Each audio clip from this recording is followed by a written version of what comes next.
what's going on, guys? Today we're going to be talking about why meal plans fail and why I don't really write meal plans for people. That's not something that I advocate. That's not something that I promote. Very few times will I actually write out a meal plan. I may give you a suggested amount of calories. I may give you some parameters just to say in. I may give you an ideal of a perfect day. I may give you some ideas of what you can eat within those parameters to kind of give you some ideas and get the ideas flowing. However, I don't preach, I don't love writing, and we'll kind of get into why that is. Before we get into it, if you could do me a huge favor, if you're watching this live, do hashtag live. If you're watching it on a replay, do hashtag replay. Or if you like to just watch the video silently and not be bothered and just kind of creep in and watch, I think that that's awesome too. No worries. But if you could, throw a thumbs up, like, comment, all those good things. It definitely helps. Helps me kind of see who's liking the videos, what content does really good and what people actually want to learn about, as well as it might, help it get in front of other people that could use this information as well and better other people's lives, because that's really why we are here, is to create a community and better people with who we are. So let's get into it. Why meal plans fails. First thing is they are too rigid. Also, sorry about my handwriting. I know it's atrocious, but they are too rigid. So especially if you go from not really eating super healthy, not really focusing on anything, just kind of eating whatever you have available or whatever you enjoy, which there's nothing wrong with, right? But if you try to go from that to a meal plan, you are not going to be successful because it's too rigid.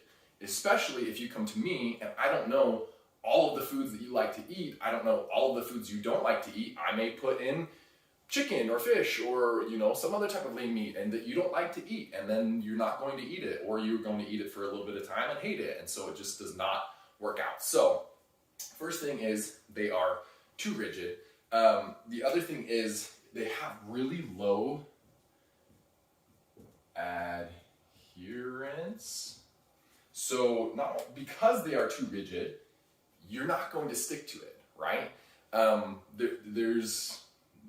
There's not a whole lot of give and take. You like having treats at the end of the day. You like to have certain things that are in your routine. And for me, as the fitness professional, I can't know all of those little facets about your specific lifestyle. And so because it's too rigid, you're not going to adhere to it. And we know, and something that I preach is that you have to do something that you can do consistently long term, because that's when you actually see the results. And so if you have a meal plan, that doesn't fall into that category of success. And so that's another reason why it doesn't work. The other thing is it doesn't teach good habits.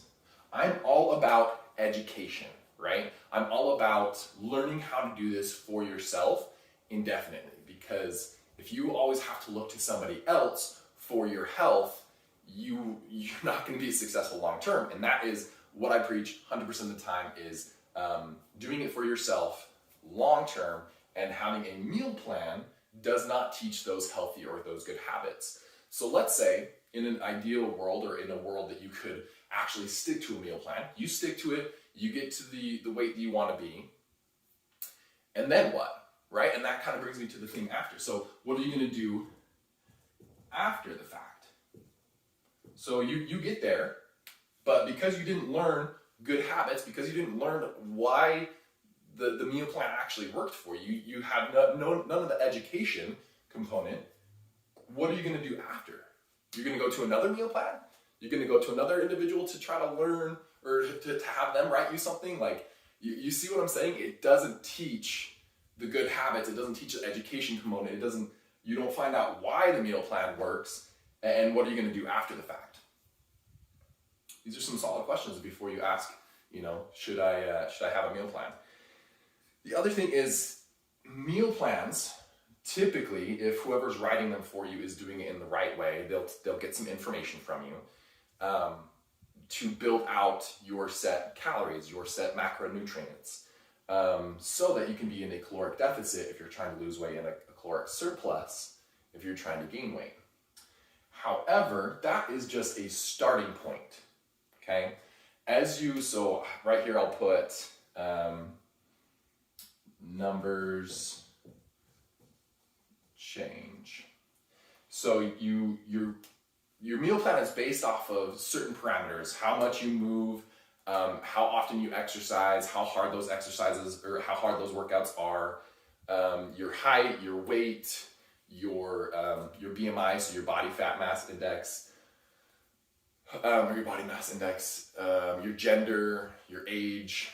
There's a couple other parameters. Those are kind of the big ones. So you take that number, you break it down on a weekly. There's a little bit of science to it, and then that equals out how many calories you should be eating. You break those into protein, fats, carbs. Those are your macronutrients. Then you build the meal plan around those parameters. However, as you start to lose weight, those numbers are changing, right? As you increase your exercise, those numbers are changing. So because it was based off of one particular number, which is just a starting point, right? Every body is a little bit different. You could take somebody that looks and moves and everything is the exact same on paper compared to another person, and because they have different genetic backgrounds, because they have some have a faster metabolism, some are more efficient at digestion. Like, there's so many different things that can change the way that your body reacts to exercise and food, that this meal plan, it goes back to that first thing, it's too rigid. You're not going to be successful with it. So the numbers change as you lose weight, as you gain muscle, as you get more efficient, as you do more cardio. There's so many different parameters that this meal plan, even the starting number, is based off of. It's just a starting point, and then from there, it's even more. It needs to be more malleable. So that goes back to the first thing, is that it's too rigid. The other thing is it's kind of an all or nothing mentality. All or nothing. So in this meal plan, do you have desserts? Do you have going out and eating with your friends? Do you have, there's life. We're living life. We need to learn how to eat according to our lifestyle and what we actually enjoy. But if you have a meal plan, it's kind of like an all or nothing mentality. Am I sticking 100% to the plan? Versus, having a give and take, a flow. Okay, I worked out really, really hard today. I'm going to need to increase my carbs a little bit, my proteins. Versus I sat all day. I don't need to eat as much calories because I didn't expend as much calories because I was stuck inside doing nothing all day.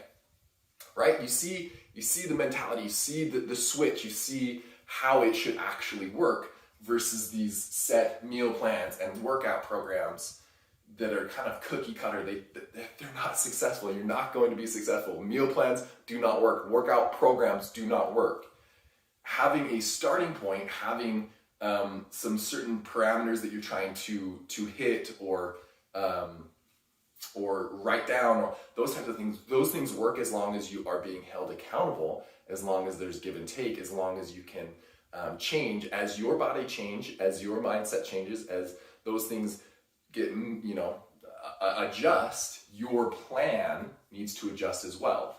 But a meal plan and a workout program, those things don't adjust. So that's why if you've ever tried a meal plan and failed, or tried a workout program and failed, or tried, something off the internet for $49 and failed, like, this is why. Because it's not made specifically for you, right? Things need to be made specifically for you. Everybody is different. Everybody has different muscular imbalances. Everybody has different digestion patterns. Everybody has different foods that they enjoy, like movements that they enjoy. Some people love hiking. Some people hate hiking.